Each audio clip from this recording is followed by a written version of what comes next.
Urgent! America has done it. A historic signature has been made. The alliance between Kyiv and Washington is giving birth to a new drone monster. The USA and Ukraine have united into an unbreakable military fist. Putin's end is near. There is no way back. Shock. The so-called special military operation is spilling over into Belarus. Lukashenko has taken a desperate step. Batka decided to outplay Putin. You'll be shocked when you hear what they decided to do in Minsk. A nuclear catastrophe has engulfed the Kremlin. The launch of the invincible Sarmat is over. Fiasco. Putin urgently gathered everyone, and panic began in the Kremlin offices. Putin's mega weapon turned out to be a dud. More on all this later in our issue. Hotspot. It happened. Ukraine and the USA are signing a military pact of death. Putin has gone too far. Kyiv and Washington are betting on weapons of retribution.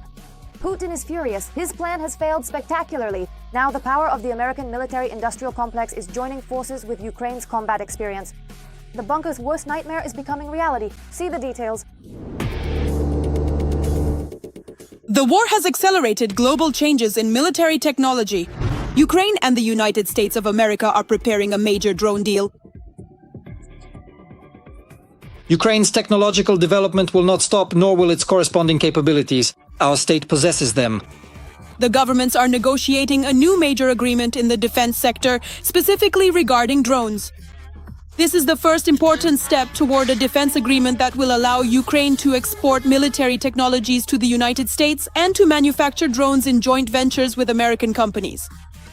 The document includes joint Ukrainian-American production of weaponry. We do not need help defending against drones. We know more about drones than anyone else. In fact, we have the best drones in the world. Despite the fact that Trump previously told journalists that he did not need Ukraine's help, practice shows otherwise. And indeed, Ukraine has something to offer America. Over the past 4 years, Ukrainian developers have achieved a breakthrough in the field of military drones. Our experience can be integrated into the European security system. Our current cooperation with countries in the Middle East and the Persian Gulf proves the value of our experience and our offer. Our drones are the most effective. Ukraine is already producing strike, reconnaissance, and even interceptor drones. Ukrainian government officials first proposed the strategic idea of formal cooperation on advanced drones to the White House in August of 2025. Shortly after President Trump had privately praised Operation Web, which was a daring and highly successful Ukrainian drone attack conducted deep behind the Russian front lines. According to Ukrainian officials, U.S. cooperation in the field of drones would be mutually beneficial. American funding will help both countries increase production volumes. Just one manufacturer can produce more than 3 million inexpensive FPV military drones in 2026. Meanwhile, in the US, for example, only 300,000 were produced in 2025. Ukrainian companies are developing innovative methods and means of electronic warfare. And they have attracted interest worldwide. The threat already exists. In other words, it's not something that might happen someday, or might not. It already exists. That's why we see that this market will be very strong, very promising, and highly competitive. And this needs to be addressed. And these are not just words. For example, General Cherry, one of the largest Ukrainian drone manufacturers, has already signed an agreement to produce UAVs in the United States together with the American defense company Wilcox Industries. And this needs to be addressed. Right now we are formulating this. If, after the end of the active phase of hostilities, the company continues to exist, including thanks to the international market, it means that everything we did was right. I believe that all Ukrainian companies that want to exist in the future must already start playing by global rules today. Not by the United States alone. Over the past 2 months, Ukraine has signed defense agreements with a number of countries. We have signed 3 major security documents with Middle Eastern countries. A drone deal with Saudi Arabia, Qatar, and the UAE. They will be implemented through several different contracts with both the private and public sectors of Ukraine. Europe also wants to invest in Ukrainian developments. This was also confirmed by the German Minister of Defense. Developers of innovations who are able to present promising products receive financial support through this platform. This benefits all participants because it allows innovations to be introduced on the battlefield at early stages and to test their effectiveness, and it provides quick feedback on whether your innovation has actually proven successful. Zelensky said that already 20 countries are working with Ukraine at various levels on the drone deals format. Because of Russian aggression, killings have become more widespread and threats more deadly, especially everything related to drones. Many partners understand this, and already 20 countries are working with Ukraine at different levels, so that we have drone deals with them. With some countries, political agreements have already been reached, contracts will be signed with manufacturers, and our military expertise is already delivering results. Separately, Ukraine has begun preparing drone deals with Canada. Both in the American direction and in Europe, we are doing everything possible so that we can here in Ukraine or together with our partners produce a sufficient number of anti-ballistic missiles. This is our ongoing task. Additional missiles for air defense. The Pentagon has also invited Ukrainian companies to participate in the Drone Dominance Program, a $1.1 billion project aimed at selecting drones for contracts with the US military. In Ukraine, it is forecasted that by 2026, the country's defense production capacity will reach $55 billion. Through global cooperation, Ukraine can strengthen its defense capabilities thanks to its own combat experience. With training missions and software for integrating various military equipment into a unified system,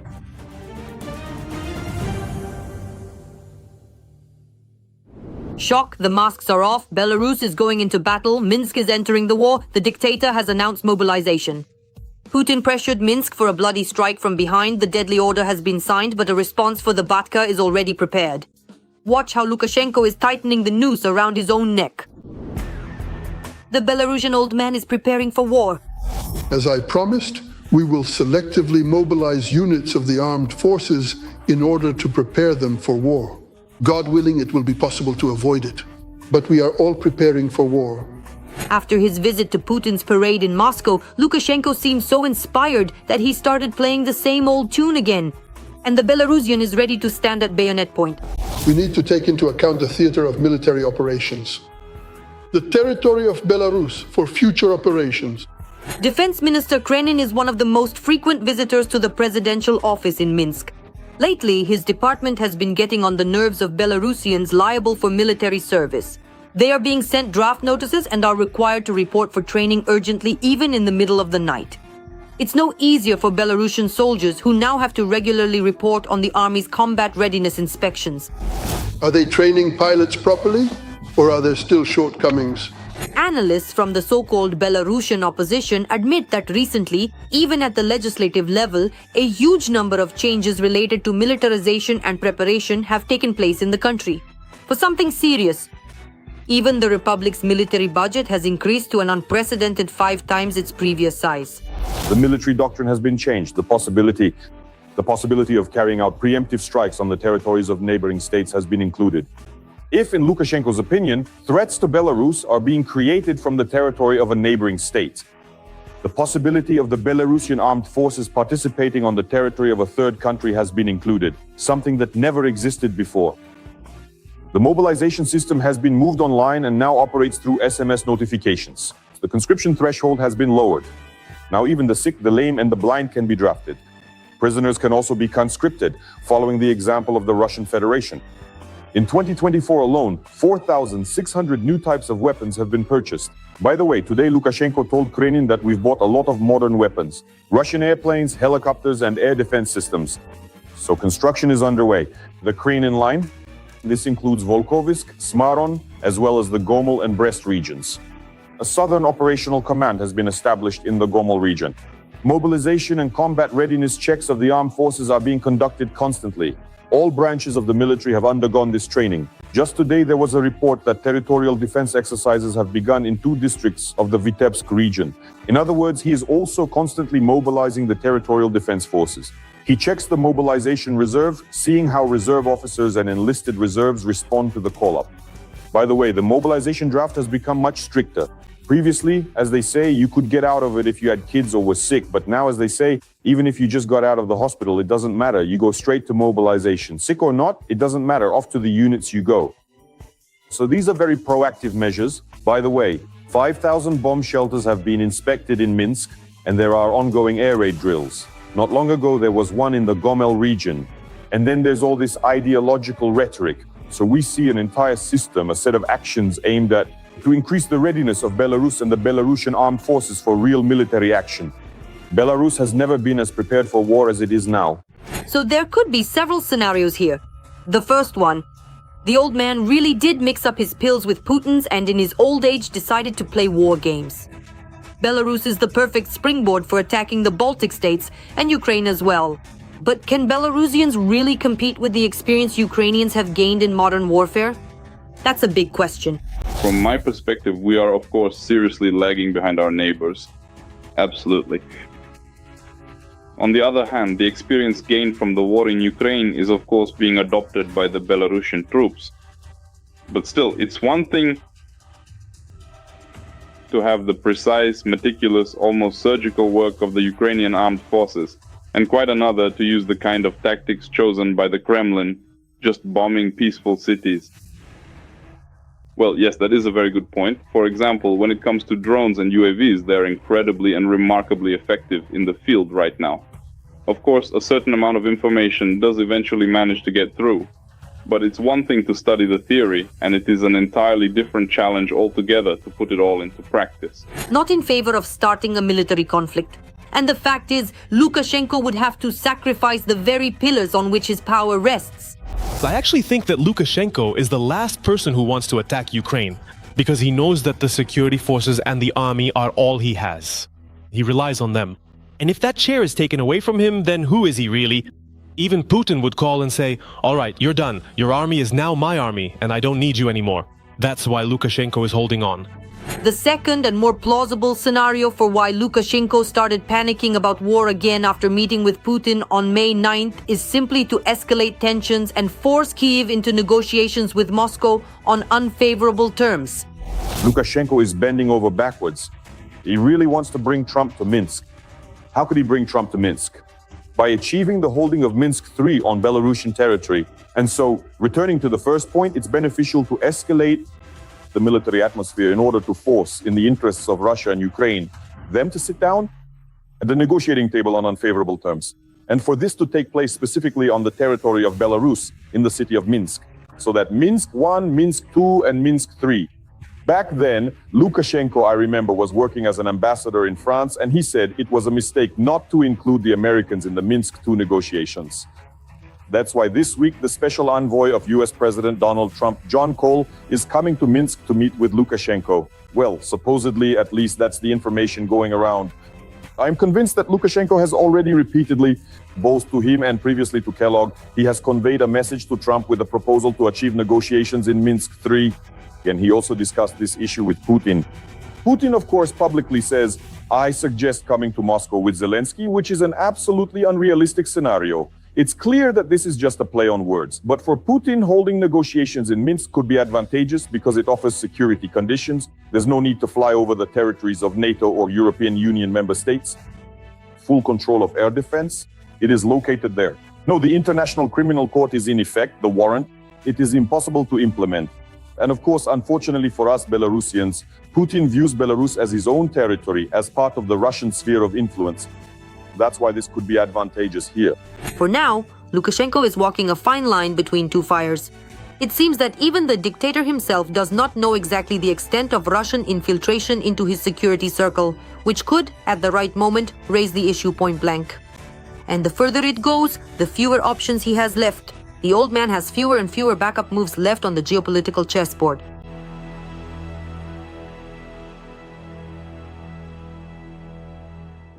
Nuclear psychosis in the bunker. Putin snapped after the shameful parade. Sarmat is being prepared for a strike. The dictator is reaching for the red button. The no-analogs weapon is going on combat duty. Or is this just another fake? What is really behind Putin's hysteria? Watch.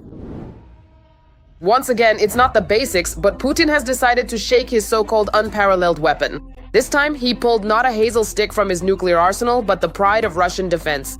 The RS-28 Sarmat intercontinental ballistic missile. First of all, this is the most powerful missile system in the world. Secondly, and this is the main thing, the missile can travel not only along a ballistic trajectory, but also along a suborbital one. Thirdly, it allows for a range of over 35,000 kilometers. Putin was raving about the Sarmat in response to a report on yet another successful missile test. Comrade Supreme Commander-in-Chief, today at 11:15 a.m., the Strategic Missile Forces conducted a launch of the newest heavy liquid-fueled intercontinental ballistic missile, Sarmat. The launch was successful. The objective of the launch was accomplished. What the objective was, however, remained unknown. Obviously, the Kremlin wanted Sarmat to actually take off this time, unlike in 2024 when the missile exploded in the silo during testing and blew up the Plesetsk range. Or in 2025 when Sarmat had just lifted off from the ground and boom! Judging by the new video, this time Sarmat flew off somewhere. And this is the second more or less successful launch of the missile, which has been under development in Russia since 2011. There is no evidence that this missile is actually capable of flying or of bypassing air defense systems. And most importantly, of flying the declared distance. And accordingly with a payload as well. And that payload could even be nuclear. There are a lot of unanswered questions. Well, there are a lot, but that doesn't stop Putin from claiming that by the end of 26, Sarmat will be put on combat duty and will protect Mother Russia. By the conclusion of this current year, the strategic Sarmat system will indeed be put on active combat duty.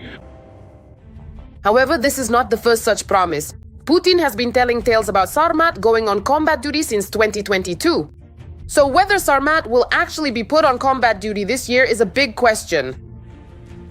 By the end of the year, the first such complex will go on combat duty. The first Sarmat missile launches will be put on combat duty. We have practically finished work on the Sarmat, the super heavy missile. The troops have received the first serial-produced heavy ballistic Sarmat missile. We will soon demonstrate them at their deployment areas on combat duty. This year, we will put the system with the heavy intercontinental Sarmat missile into experimental combat operation, and next year, it will go on full combat duty. The real capabilities? No one knows the true capabilities of the Sarmat, and this is exactly what Putin is trying to exploit. Knowing that no one will want to find out how far it can actually reach, the Sarmat, Putin simply rattles this weapon. What is Putin counting on? He's a classic FSB man, a security service operative. He thinks in terms of special operations. Essentially, he uses things like the Sarmat for this. He is testing the Western world for weakness. Excuse the slang. It's not even necessary to actually show that it flies or that it's really that advanced or effective. It's enough just to declare that it is so and to show some kind of launch. Well, this is absolutely the classic strategy of Putin and the Russian Federation, to present wishful thinking as reality. Putin's particular need to present himself as a superpower has intensified, essentially, because of the disrupted parade on May 9th. They weren't able to celebrate the victory parade with the grandeur that the bunker dweller is used to, so the compensation mechanism with a nuclear flavor was triggered. And the Kremlin doesn't even hide this, openly referring to the Sarmat as a means of deterrence. The deployment of launchers with the Sarmat missile system will significantly enhance the combat capabilities of the ground-based strategic nuclear forces in guaranteeing the destruction of targets and fulfilling strategic deterrence objectives. However, deterrence as practiced by the Kremlin is increasingly starting to look less like a strategy of strength and more like a strategy of fear. When real victories are lacking, nuclear promises, loud boasts, and missiles are once again brought into play, which for now sounds more convincing than it actually flies. A major turning point. The ISU has broken Putin's army. Russia's spring offensive collapsed, and the world watches. Ukrainian defenders now dictate their own rules on the battlefield.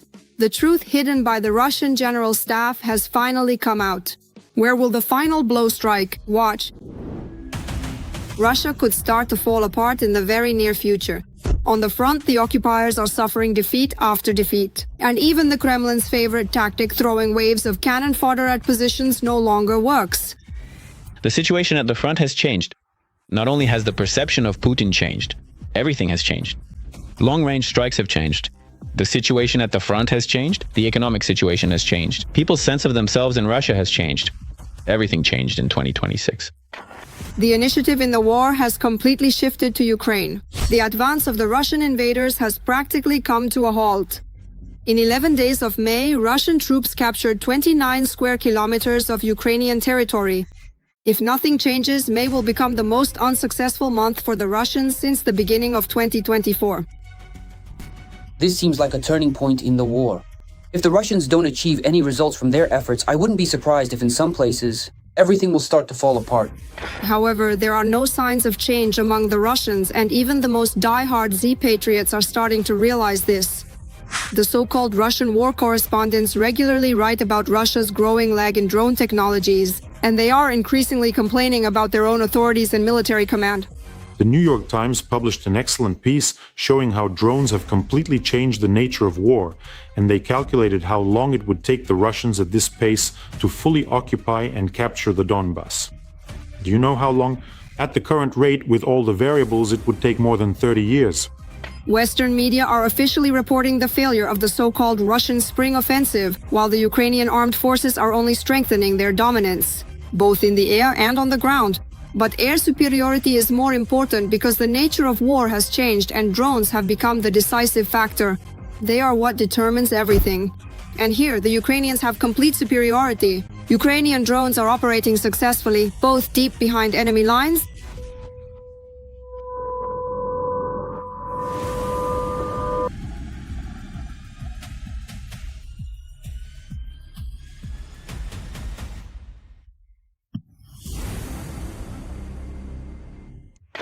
and directly on the front line.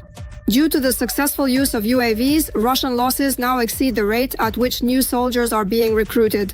And if previously the ratio of killed to wounded occupiers could be 1 to 2 or 1 to 3 now for every wounded invader there are almost 2 eliminated. The drone kill zone now extends about 20 kilometers deep, and this hits the attacking side harder than the defending side. Unlike the Russians, Ukrainians actively use above-ground, remotely operated platforms for evacuation and supply. Deeper. Losses from Ukrainian medium-range drones are increasing in the Russian rear. And the Ukrainian armed forces are intensifying strikes on Russian logistics. In particular, Ukrainian Marsianen drones have turned the road between Donetsk, Mariupol and Berdyansk into a death trap for the occupiers. 160 kilometers from the front line. This is a key road for the Russian invaders used by trucks heading to Crimea and the so-called Special Military Operations Zone, or more accurately, used to head there. Our drones have already started operating on the M14 highway. That's Mariupol, Berdyansk, Melitopol, Henichesk. This is a key Russian logistics route along the coast of the Sea of Azov, leading directly to the occupied Crimea. And what does this mean?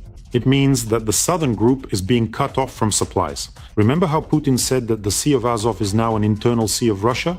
Well, now the Sea of Azov is an internal sea for Ukrainian drones and missiles. For now, it's too early to talk about the complete collapse of the occupier. Experts note that the situation largely depends on the next few months, and in particular, on whether Russia will be able to counter Ukraine's advances in the field of drones. But for Putin, there is still no comforting news. It's hard to imagine how the situation could improve for Russia. If you had to report to Putin, the picture would be rather grim. A massive deception in the Kremlin. Ministers are inventing a breakthrough while Russia is sliding into the abyss. The Kremlin has completely lost touch with reality. While people are counting their last pennies in lines, officials are drawing the dictator charts of incredible prosperity. What is really happening behind closed doors? Watch. In Russia, they've once again defeated absolutely everyone, at least according to the officials' reports. The Ministry of Economic Development is already telling Putin that the Russian economy has almost caught up with the American one. Here on the chart, 100% represents the level of the United States of America, which serves as the benchmark. If we look since 2017, we have significantly narrowed the gap. Forgot to mention the decaying Europe as well? And of course compared ourselves to its results too. At the same time, we were narrowing the gap, but for example, many of our European neighbors, as a rule, were widening the gap, meaning they were falling behind the economy. This shows that we were growing, and in fact our growth was outpacing, including that of the American economy. These are the international comparisons that exist. So the conclusion: real incomes are rising and the current problems are simply a stabilization after rapid growth. It's just that at the same time, the Russian government is preparing to cut the budget. If, for example, you compare the number of disabled people per square kilometer, then naturally the Russian economy sharply, let's say, surpasses the European one. Well, the thing is, the criteria are quite specific. And when we talk about the real state of affairs, Even Russian economists themselves admit that at the present moment, the Russian economy is in deep stagnation, a 1.5% decline in the first quarter. The head of the Ministry of Economic Development, Maxim Reshetnikov, insists that the economy develops cyclically and that the current slowdown is normal.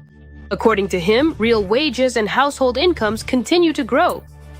After periods of such significant growth, and the period we've just gone through was indeed substantial growth, there is always a phase of stabilization and a certain structural adjustment, structural transformation, which is generally what we are observing now.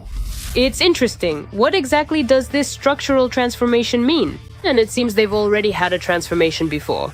There's a saying, no matter how many times you say the word halva, it won't make your mouth any sweeter. You can talk about import substitution, you can talk about restructuring the economy, you can talk about anything you like. But all of this comes down to the availability of financial resources, which the Russian Federation does not have. If there were, no one would have been changing the tax reform since 1926 or carrying out tax reforms at all. Just imagine, this year Russia is planning to sell up to 80 tons of gold. There simply aren't any other sources to cover the budget deficit in Russia. It has completely depleted the National Wealth Fund. At the same time, it is reported that the budget deficit for the first months of the year has already significantly exceeded the plan for the entire year. So what is the real situation with the Russian economy? In the first quarter, the Russians reported a deficit of 5.2 trillion, even though they had planned for only 3.6 trillion for the whole year. All of this speaks to the real state of the Russian economy and the fact that, as of today, it is too heavily dependent on the Chinese economy. Today, it is unable to independently generate the funds needed to cover the budget deficit, which is a result of the war. That's exactly how it is. And what about inflation and those very 5 and 6% that Putin is so proud of? In general, we are seeing some positive trends in the area. In macroeconomics, inflation is measured year over year. As of today, ours is at 5.6%. Rostat is confident in deceiving itself. Moreover, Rostat has closed off a lot of specific data, making it impossible to conduct cross-checks and determine where it's lying and where it's not. That's why I would treat this figure with great caution. Look, if inflation were really that low, the Central Bank of the Russian Federation would not be keeping the refinancing rate at 15.5%. We understand, right, that this refinancing rate is always as close as possible to the inflation rate. Just imagine, even raising taxes for the self-employed and introducing new fines for Russians almost everywhere fails to produce a noticeable effect on the budget. There's still not enough money because a huge portion of expenses goes to the war. We even saw recently April's budget revenues turned out to be noticeably lower than expected. But nevertheless, despite such successes in the economy, the government has planned to raise utility tariffs for the people by another 36%. Just imagine a statement from the Central Bank of the Russian Federation saying that the only resource that can be used today to cover the budget deficit is citizens' savings. After such a statement, any sensible person starts rushing to the bank to withdraw money from their bank account, because otherwise their accounts will start getting blocked. Meanwhile, Russia is living its best life, taking advantage of the situation in the Middle East. It is reaping significant benefits from the American war with Iran, from the uncertainty in the Gulf, and from high oil prices. These factors are starting to have an effect, but so far it's happening rather slowly. But will this help if, even under such circumstances, the budget deficit continues to grow and the authorities are forced to talk about a victorious economy while once again raiding Russians' wallets with taxes, tariffs, and fines?